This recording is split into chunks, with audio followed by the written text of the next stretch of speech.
Hemos escuchado el himno nacional de la República de Colombia, o al menos su primera parte, su primera estrofa. Suficiente, porque allí hay una proclamación que tiene mucho que ver con nuestro carácter y nuestra manera de ser. Vamos a revisarlo y vamos a ser muy edificados también a través del análisis de esta estrofa de nuestro himno nacional. Bienvenidos. La letra de este precioso himno nacional fue escrita por Rafael Núñez.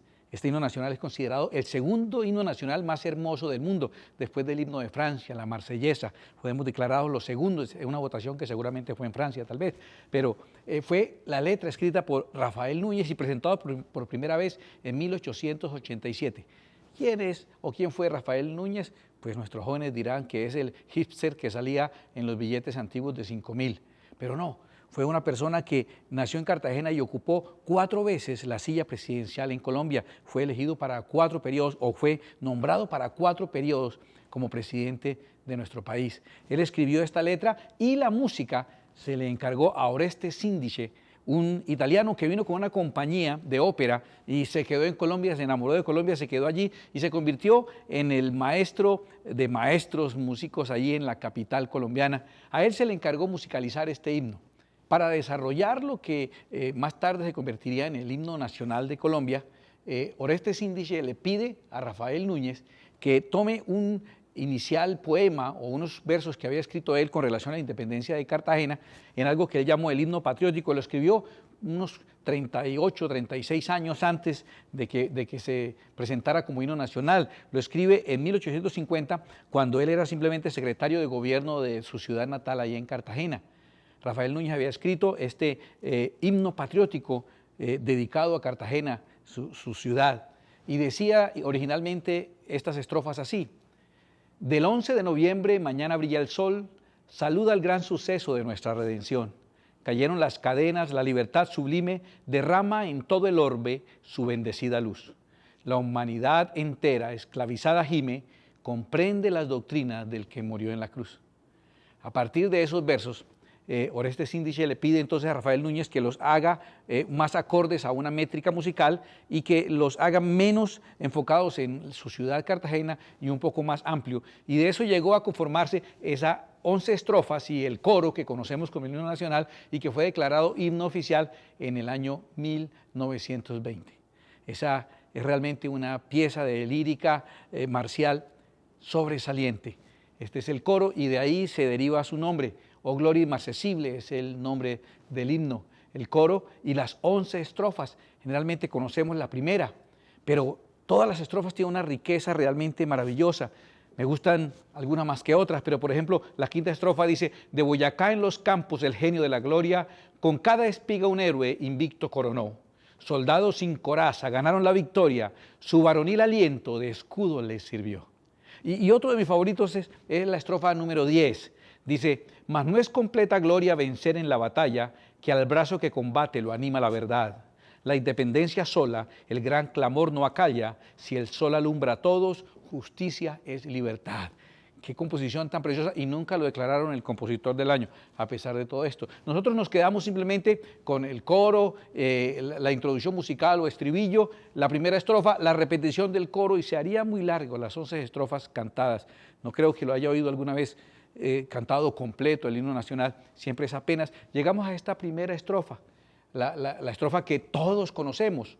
Dice: cesó la horrible noche, la libertad sublime derrama las auroras de su invencible luz. Debíamos conocerlas, algunos le han hecho ajustes ya, no dicen la libertad sublime, sino la libertad de sublime, ya saben quién, pero me llama mucho la atención la segunda parte de esa primera estrofa que dice: la humanidad entera que entre cadenas gime, comprende las palabras del que murió en la cruz.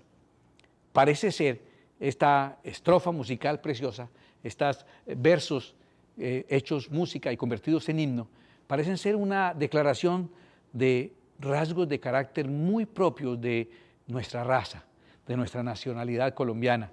Parece estar marcándonos, bien sea porque tengan valor profético, no sé, o bien sea porque quienes las escriben fueron personas desde la posición de autoridad que Dios respalda, o simplemente por el condicionamiento que genera la repetición de la repetidera desde niños en cada iza de bandera, en cada acto importante, todos los días a las 6 de la tarde, en cada partido de fútbol, en cada momento importante y trascendente, pues esa repetición continua tal vez ha generado un condicionamiento que pareciera que ese rasgo es una identidad que se ha formado en cada uno de nosotros. ¿Y por qué no decirlo? Es una ecuación bien interesante. Está hablando de que ese sufrimiento, la humanidad entera que entre cadenas gime, genera en nosotros un entendimiento especial de las cosas espirituales, comprende las palabras del que murió en la cruz. Está hablando de una actitud arraigada en nosotros, casi identificadora de nuestro carácter, que nos permite superar esas crisis y esas situaciones, despertando en nosotros una luz, un deseo, una necesidad, pero también una revelación y entendimiento de las cosas espirituales. Es sencillamente este diagrama precioso, esa sinapsis que se da, que permite que cuando viene el dolor, el sufrimiento y la angustia, es propio de nosotros, como que levantamos nuestra vista a Dios y entonces recibimos de parte de Dios un mayor entendimiento. Y es algo que lo corroboran inclusive datos estadísticos.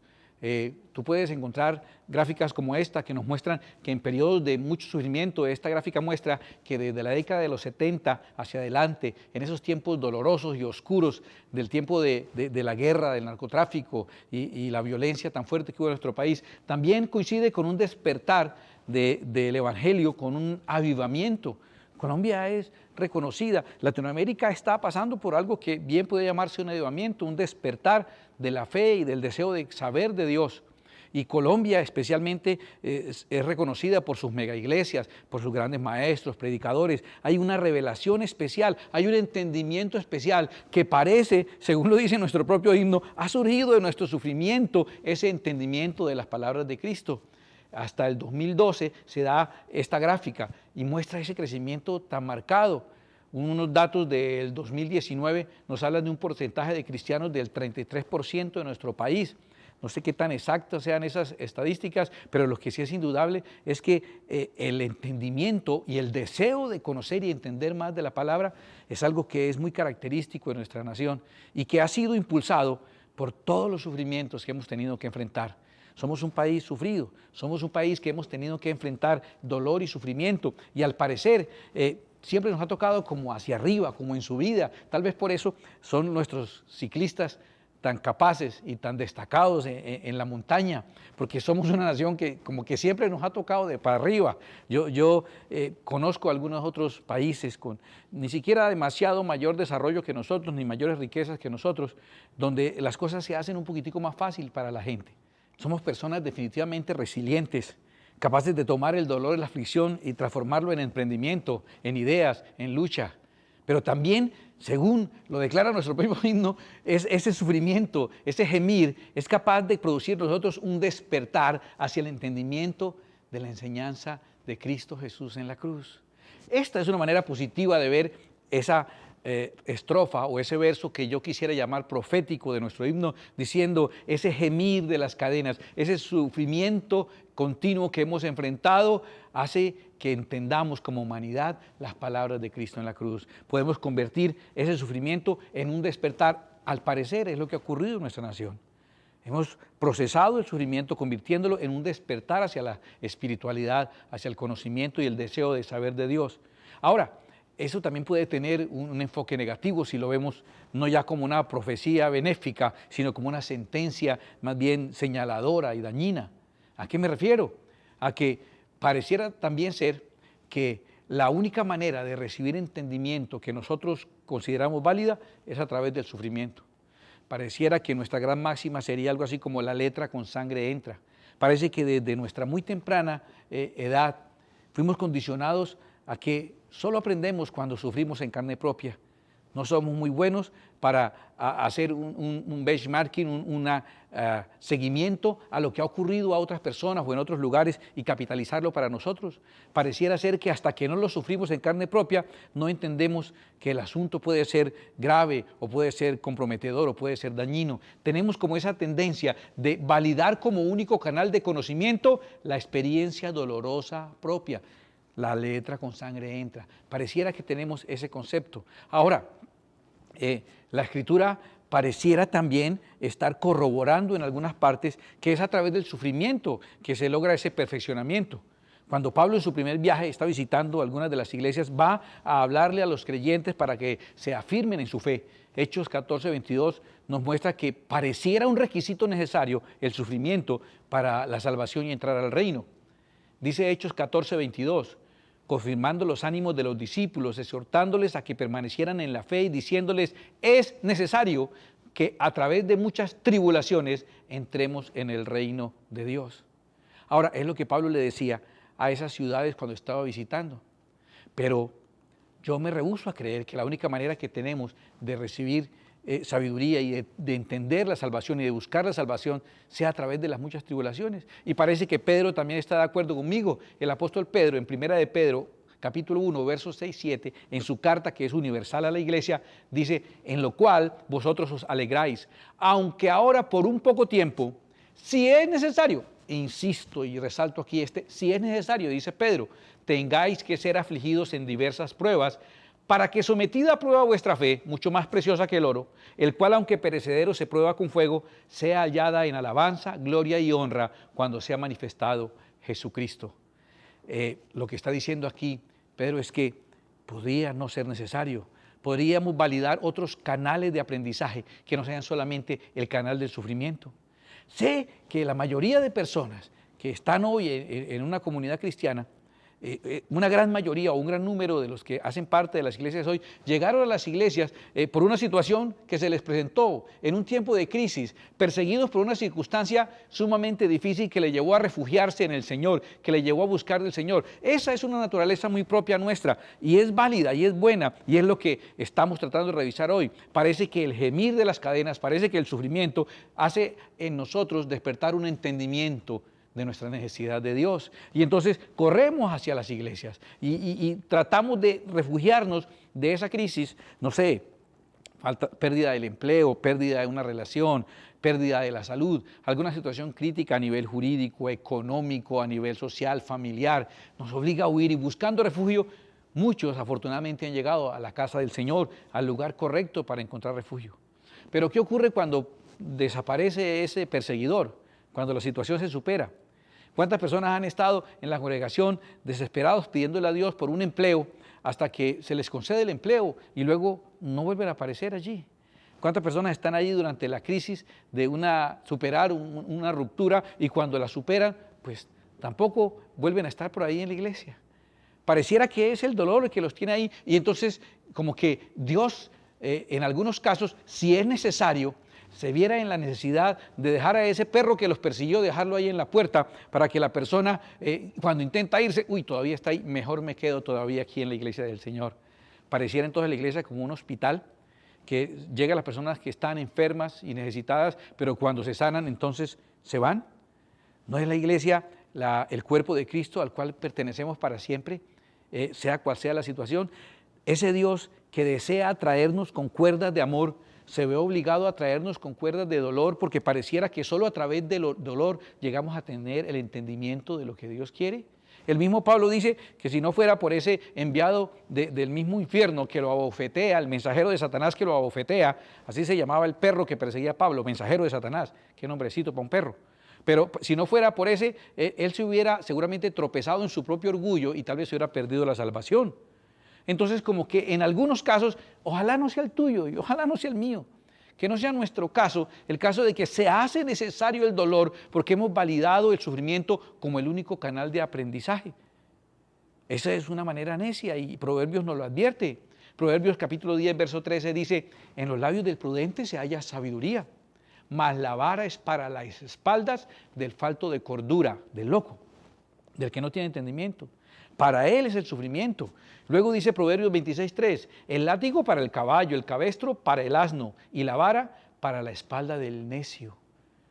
Tal vez vale la pena pensar cuánta necedad hay si estamos casi que forzando a Dios de que la única manera que tenemos para entender su llamado es a través del sufrimiento. No estamos validando otros canales que Dios tiene, su palabra misma, que de ahí proviene la sabiduría, en guardar la palabra. De Dios proviene la sabiduría y el conocimiento y la inteligencia. Él es el origen de la sabiduría. Él quiere tener canales con nosotros para darnos ese entendimiento a través especialmente de la llenura de su Espíritu Santo. ¿Por qué hemos validado solamente el dolor como la forma de aprender? Y ni siquiera aprendemos de la experiencia de otro. Tenemos que sufrirlo incluso en carne propia. Les tengo unos videos muy bonitos y curiosos. Los amos han tomado un juguete de felpa y hacen que el juguete está comiendo la misma comida que tiene en su boca su perro. Y luego hacen como que se ha muerto ese muñeco de felpa. Y por ver el daño que le causó la comida supuestamente a ese muñeco, los perros sueltan la comida que tienen en su boca. Es un video bastante curioso y realmente llama la atención, obsérvalo. Bien, entonces el amo trae a su muñeco haciendo que está comiendo y que se muere. Y de inmediato el perro suelta lo que tiene en su boca y no necesita ninguna explicación y no necesita ni siquiera experimentar algún dolor él, sino que por el dolor del otro aparente, él entiende que eso que está pasando no le hace bien. Hay algún tipo ahí, no sé si llamarlo inteligencia o sabiduría, pero por lo menos un comportamiento seguro y provechoso, un comportamiento benéfico en lograr corregirme algo que estoy haciendo cuando veo que eso le está causando daño a otro. No tengo que vivirlo yo en carne propia. Hasta de esos animalitos podemos ganar enseñanzas y crecer hasta en inteligencia y en ejemplo. Bueno, cuando se trata de perros y gatos uno puede pasar horas enteras viéndolos, pero mira lo que ocurre siempre. Ellos aprenden de la experiencia del otro, no tienen necesidad de pasar por ese mismo dolor y por ese mismo sufrimiento. Mira, seguramente es una gran cualidad que tenemos nosotros, por la cual deberíamos autofelicitarnos. Y es que tenemos la capacidad de convertir el sufrimiento en entendimiento. Somos gente realmente especial, gente especialmente valiente. Tenemos un coraje especial, una valentía especial, de verdad. Dios nos ha regalado esas características preciosas de nuestra raza. El sufrimiento nos genera capacidad de aprender. La mayoría de los emprendimientos valiosos surgen en un momento de crisis. Y seguramente, escúchame, seguramente de esta crisis que estamos enfrentando van a surgir entendimientos nuevos y maravillosos. E incluso yo creo que va a surgir un despertar espiritual a partir de este sufrimiento, a partir de que estamos siendo puestos en estrechos, a partir de la condición de incertidumbre en la que estamos viviendo. Estoy seguro, nuestra naturaleza, esos rasgos de nuestro carácter van a hacer que este sufrimiento, gloria a Dios, sea capitalizado en un entendimiento, en un conocimiento más de la importancia de la familia, de la importancia de tener fuentes variadas de ingresos, de la valoración de un empleo, de la valoración del compartir, de la valoración de la salud, del cuidado, de la importancia que tienen las personas que están en el renglón de la medicina y todos los renglones de servicio y protección a la comunidad. Yo creo que todo ese sufrimiento va a aportarnos un entendimiento tremendo. Debes aprovechar ese rasgo y debes hacer que el sufrimiento no sea en balde, que no se pierda este sufrimiento, sino que genere en nosotros entendimiento. Pero por favor, no permitas que ese sea el único canal válido que tú tienes para entender. No permitas que la única manera de obtener entendimiento sea necesariamente a través del sufrimiento. No tiene que ser así. Hay canales en los que Dios nos puede dar mucha revelación y entendimiento de sí mismo a través de su palabra, las predicaciones, las congregaciones, mi búsqueda personal de la presencia de Dios. Dios quiere atraerte con cuerdas de amor, pero te va a atraer con cuerdas de dolor si es la única opción que tú le das. No tiene que ser así. Dios quiere llamarte con un llamado amable, está tocando la puerta. Si alguno oye mi voz y abre la puerta, dice, estoy a la puerta y llamo. El hecho de que el llamado de Dios sea amable no quiere decir que no sea importante. No tiene que pasar cosas trágicas en tu vida para que te abras al llamado del Señor. No debe ser así. Yo quiero que entendamos que somos afortunados de estar en nuestro país, de ese país hermoso que tenemos, que somos afortunados de tener ese rasgo de volver el dolor y el sufrimiento, volverlo entendimiento, pero que es un rasgo negativo que tenemos cuando la única manera que tenemos o validamos para aprender es a través de sufrir en carne propia, sin recibir sabiduría de Dios y experiencia de lo que otros han pasado. Yo creo que muchas de las personas que decidieron no tomar las medidas necesarias de precaución y de cuidado en medio de esta pandemia, y les pareció que a ellos no les iba a pasar nunca. No, yo no uso el tapabocas, ni me lavo las manos, ni tomo las medidas, porque eso le pasa a otro, a mí nunca me sucede. Y cuando le sucede a ellos, están arrepentidos y aprendieron la lección, pero la aprendieron de una manera muy dolorosa, y déjame decirlo así, de una manera innecesariamente dolorosa y en algunos casos irreversible. ¿Por qué tiene que ser a través de eso? ¿Por qué tenemos que perder a nuestros padres para reconocer que son valiosos? ¿Por qué tenemos que dejar que nuestro matrimonio entre en crisis o se destruya para entender la importancia de dedicarle tiempo a la vida de hogar? ¿Por qué tienen que venir una pandemia para que podamos dedicar tiempo a una familia y para que valoremos el trabajo y valoremos la compañía y valoremos la libertad? ¿Por qué tiene que ser a través del sufrimiento? ¿Por qué no nos aprendemos de la experiencia ajena? ¿Por qué no aprendemos de esos perritos al menos? Y viendo lo que le ha ocurrido a otros, pues no caemos en lo mismo. ¿Cómo es posible que estamos viendo a hermanos nuestros de otras naciones vecinas migrando forzosamente, sufriendo, mientras muchos quieren que ese sistema se aplique en nuestro país? Dicen como el del tapabocas, no, a nosotros no nos va a pasar, es que lo pusieron mal, es que lo hicieron mal, sí lo vamos a hacer bien. ¿Vamos a hacer lo mismo que otros han hecho? Pues vamos a tener los resultados que los otros han tenido. ¿Qué vamos a esperar? En un par de décadas estar caminando por allá por una carretera en algún país ajeno, con nuestra familia y con una maleta en el hombro, esperando que alguien nos regale un bocado de pan y mirando dónde podemos acomodar a nuestros hijos para que duerman, para que digamos, ay, de verdad, sí, lo que le pasó a los otros cuando tomaron ese camino, nos pasó a nosotros cuando tomamos el mismo camino. No quiero aquí volver a esto un tema político. El tema real es un tema de entendimiento, simplemente de entendimiento, de que por favor no sea a través del dolor que aprendemos, que no sea el único canal válido para tener entendimiento. No es Dios quien lo ha hecho así. Sé que la religión tal vez te ha enseñado a que es a través del autosacrificio, la autoflagelación, que se logra esa elevación espiritual. No es Dios quien ha enseñado eso. Ahora, Pablo dice, es necesario a través del sufrimiento, pero dice, hay que sufrir si es necesario, si es necesario. ¿Por qué no tomamos un momento para reflexionar? Para que no sea necesario, para que podamos recibir de Dios la guianza y seamos sabios y sensatos. Yo quiero inclusive pedirte que oremos por nuestro país, este país de gente valerosa, de gente capaz, de gente heroica. Somos templados, somos corajudos, somos tercos, somos capaces. Pero no nos caería nada mal validar otros canales para recibir sabiduría. Por ejemplo, el canal de aprender con la experiencia de los otros sin tener que vivirlo en carne propia. Pero sobre todo el canal de buscar la sabiduría en aquel que es el origen de la sabiduría. Porque Jehová da la sabiduría y de su boca proviene el conocimiento y la inteligencia. Yo te pido que me acompañes a orar por esta nación, para que seamos una nación que se abre y que se despierta hacia el entendimiento de Dios, no solamente a través del sufrimiento, que se deje atraer a Dios, no solo con cuerdas de dolor, sino como Él quiere, con cuerdas de amor. Que la razón por la cual permaneces en sus caminos, por la cual haces parte de una congregación cristiana, no sea simplemente mientras huyes de una situación, sino que seas parte para siempre del cuerpo de Cristo. Oremos, por favor.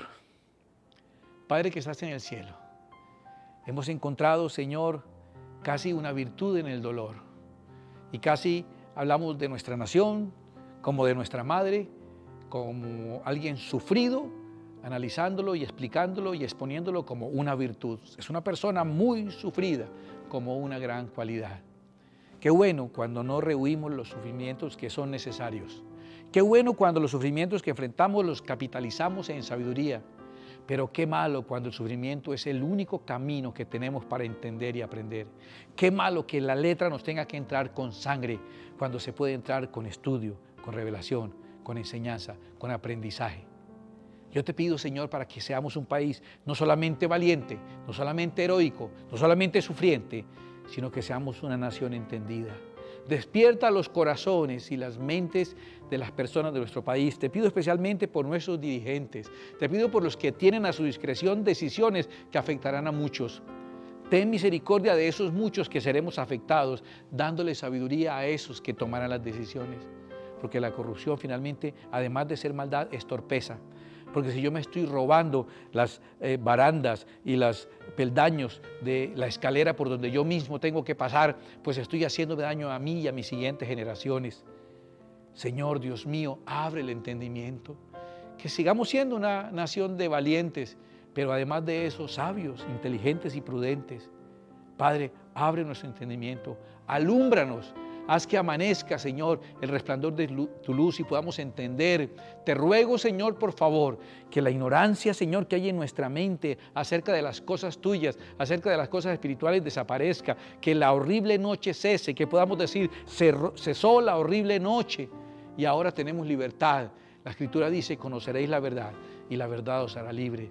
Padre Celestial, yo te ruego, Padre Santo, por la humanidad entera que está en este momento sufriendo, encadenada, para que en medio de ese gemir comprenda las palabras del que murió en la cruz por nuestra salvación. Te lo ruego en su santo nombre, te bendigo y te doy gracias. Amén. Y amén. Que el Señor les bendiga y que el Señor los atraiga con cuerdas de amor y que no sean necesarias nunca más las cuerdas de dolor. Dios los bendiga.